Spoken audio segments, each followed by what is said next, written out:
Biratnagar network ન્યૂઝમાં આપનું સ્વાગત છે। હું છું દિવ્યા આપની સાથે। નજર કરીશું ગુજરાત અપડેટ ન્યૂઝ પર। ગિરનાર ઉપર અંબાજી મંદિર બાદ હવે તળેટીમાં આવેલું પ્રખ્યાત ભવનાથ મહાદેવનું મંદિર પણ સરકાર હસ્તક લેવામાં આવ્યું છે।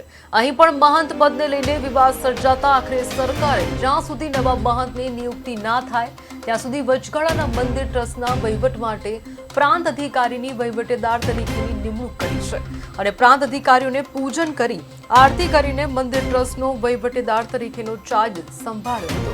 તંત્ર દ્વારા મંદિર ખાતે મહાઆરતી કરવામાં આવી હતી અને આરતી સાથે મહાદેવના આશીર્વાદ લઈ તેઓએ મંદિર ટ્રસ્ટનો વહીવટ સંભાળ્યો છે અને મંદિરની સફાઈને લગતી તમામ કામગીરીનું નિરીક્ષણ કર્યું હતું।